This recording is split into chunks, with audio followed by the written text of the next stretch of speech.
Gases की जब बात आती है तो कुछ इंपॉर्टेंट पॉइंट्स यहाँ पे हमें डिस्कस करना ज़रूरी है। लास्ट वीडियो में हमने ट्रांसपोर्टेशन ऑफ कार्बन डाइऑक्साइड के बारे में पढ़ा था, उसी से ही रिलेटेड कुछ इंपॉर्टेंट पॉइंट्स हैं जो कि ट्रांसपोर्टेशन ऑफ ऑक्सीजन को भी कवर करते हैं। सो here the chloride and the reverse chloride shift. सबसे पहले क्लोराइड शिफ्ट क्या है? क्लोराइड शिफ्ट है क्लोराइड आयंस का शिफ्ट होना, इनफ्लक्स होना, अंदर आना। प्लाज्मा से जब क्लोराइड अंदर आते हैं तो किसके रिस्पॉन्स में आते हैं? बाइकार्बोनेट आयंस के रिस्पॉन्स में आते हैं। बाइकार्बोनेट आयंस जब आरबीसी में बनते हैं तो उनका कॉन्सेंट्रेशन हाई होता है। अब हाई कॉन्सेंट्रेशन की वजह से जो आयनिक बैलेंस है वो चेंज हो सकता है, तो बाइकार्बोनेट आयंस बाहर जाते हैं, बदले में क्लोराइड आयंस अंदर आते हैं इलेक्ट्रिकल न्यूट्रलिटी को मेंटेन करने के लिए, आयनिक इक्विलिब्रियम को मेंटेन करने के लिए। सो हियर क्लोराइड शिफ्ट कब होता है? जब टिश्यू लेवल पे कार्बन डाइऑक्साइड टिश्यू से ब्लड में आती है तब होता है, क्योंकि टिश्यूज ऑक्सीजन यूज करके कार्बन डाइऑक्साइड रिलीज करते हैं। कार्बन डाइऑक्साइड प्लाज्मा से आरबीसी में आती है और बाइकार्बोनेट बनते हैं और बाइकार्बोनेट के रिस्पॉन्स में क्लोराइड आयंस की शिफ्टिंग होती है। So exchange of chloride from plasma, important, plasma से आरबीसी में, किसके रिस्पॉन्स में? In response of bicarbonate ion. इसी को ही बोला जाता है हैम्बर्गर्स फिनोमिनन। इसी को ही क्या बोला जाता है? हैम्बर्गर्स फिनोमिनन। और इसी को ही बोला जाता है क्लोराइड इनफ्लक्स। वहीं रिवर्स क्लोराइड शिफ्ट ऑपोजिट है। ऑपोजिट है का मतलब है कि ये एल्वियोलाई या लंग लेवल पे होता है। सबसे इंपॉर्टेंट बात कि जब लंग्स तक कार्बन डाइऑक्साइड का ट्रांसपोर्टेशन हो रहा होता है तब यहाँ पे क्या होता है? बाइकार्बोनेट आयंस प्लाज्मा से फिर से आरबीसी में आ जाते हैं और क्लोराइड को बाहर जाना पड़ता है। So exchange of chloride from RBC into plasma, यानी कि आरबीसी से निकल के प्लाज्मा में जाना पड़ता है और रिएक्शन उल्टा हो जाता है, रिवर्स हो जाता है। इसीलिए इसको हम कहते हैं रिवर्स क्लोराइड शिफ्ट। सारी चीजें यहाँ पे हो रही हैं वो in response of bicarbonate ion हो रही हैं, यानी कि क्लोराइड अंदर आना और बाहर जाना किसके कारण हो रहा है? बाइकार्बोनेट के कारण हो रहा है। तो ध्यान क्या रखना है हमें कि जब बाइकार्बोनेट बाहर गए, क्लोराइड अंदर आ गए, क्लोराइड शिफ्ट हो गई। क्लियर? और जब रिएक्शंस उल्टे हुए, यानी कि सारे के सारे रिएक्शन रिवर्स हुए, तो शिफ्ट भी कैसी हो जाएगी? रिवर्स हो जाएगी।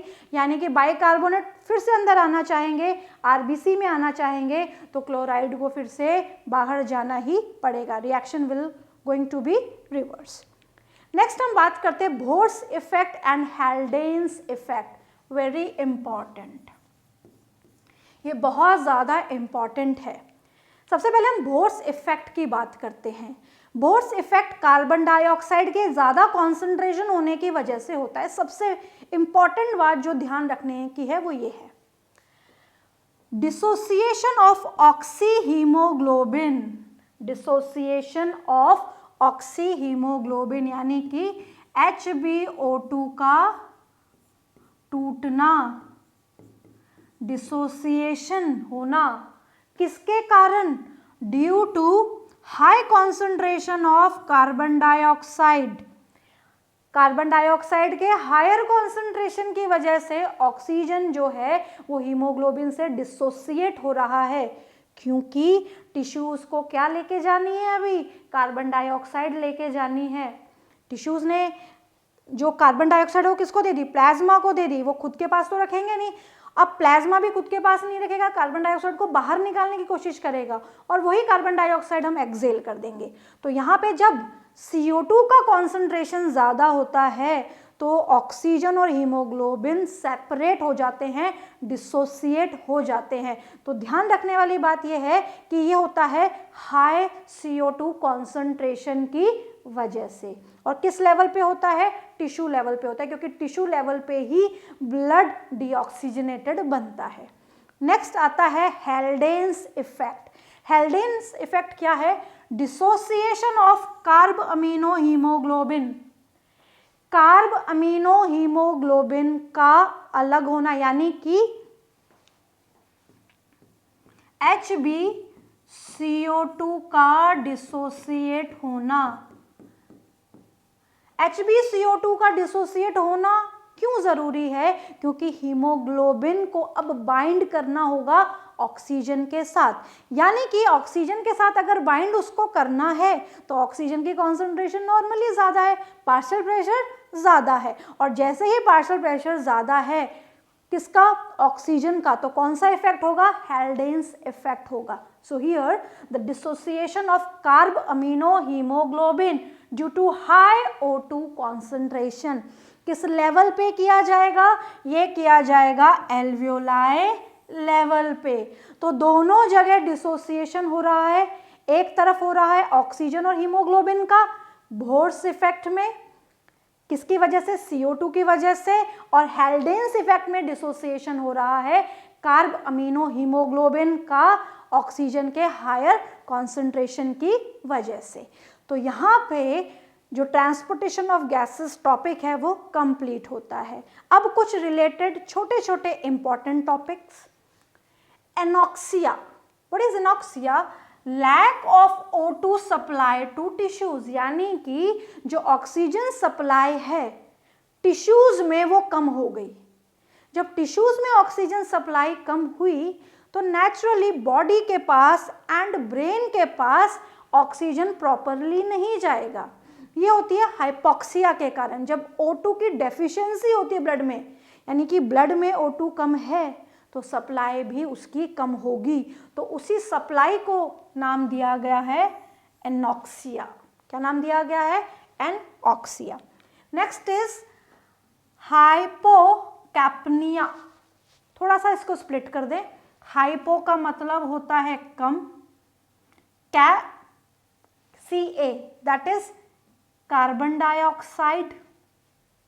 तो यहाँ पे कार्बन डाइऑक्साइड का कॉन्सेंट्रेशन कम होना। So this is the state of reduced CO2 concentration in the blood, क्योंकि ब्लड के रेफरेंस में बात की जा रही है। तो यहाँ पे जब कार्बन डाइऑक्साइड का कॉन्सेंट्रेशन ब्लड में कम होता है तो उसको हम कहते हैं हाइपोकैप्निया। नेक्स्ट है हाइपरकैप्निया। हाइपर मतलब ज्यादा, का मतलब कार्बन डाइऑक्साइड का concentration blood में. So it is the state in which there is higher concentration of carbon dioxide in the blood or increased concentration of carbon dioxide in the blood. Acapnia, stoppage of breathing due to very low CO2 in the blood.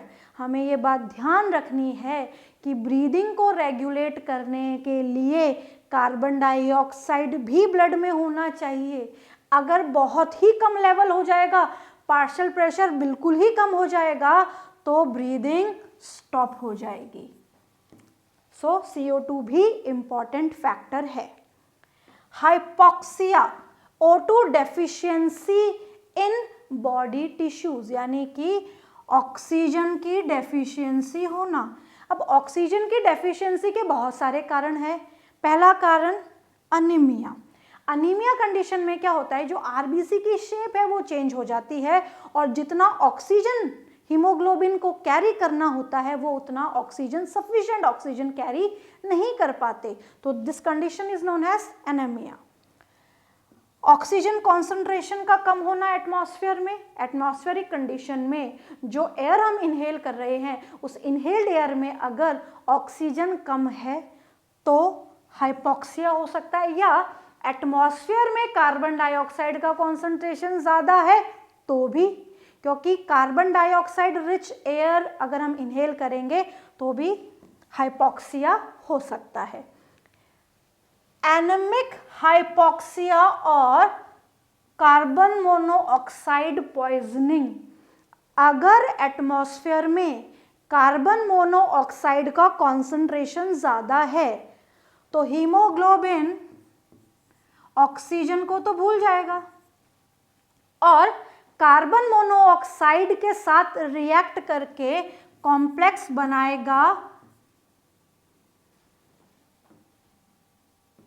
Carbon monoxide के साथ react करके जो complex बनाएगा that is carboxy haemoglobin. What is the name? Carboxy haemoglobin. जैसे ही carboxy haemoglobin बना, यानी कि haemoglobin के पास जगह ही नहीं बची। यहाँ पे हीमोग्लोबिन के पास जगह क्यों नहीं बची? क्योंकि यहाँ पे 4 ऑक्सीजन को ट्रांसपोर्ट करता है और 4 ऑक्सीजन को ट्रांसपोर्ट कर रहा है, तो यहाँ पे सारी जगह कार्बन मोनोऑक्साइड आके बाइंड हो गई है। ऑक्सीजन को बाइंड करने की जगह बिल्कुल भी नहीं मिली है, तो यहाँ पे ये एक स्टेबल कंपाउंड बन जाएगा और स्टेबिलिटी की वजह से सफोकेशन फील होगा और डेथ भी हो सकती है।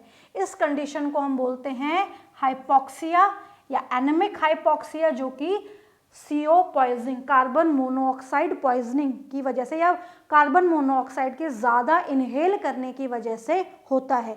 क्योंकि कार्बन मोनोऑक्साइड के साथ हीमोग्लोबिन के बाइंड करने की एफिनिटी 200 to 300 टाइम्स ज़्यादा है। तो यहाँ पे ये जो टॉपिक है ट्रांसपोर्टेशन ऑफ गैसेस, जो कि एक बहुत ही इम्पॉर्टेंट टॉपिक है, वो कंप्लीट होता है। नेक्स्ट वीडियो में हम पढ़ेंगे रेगुलेशन ऑफ रेस्पिरेशन और ब्रीदिंग।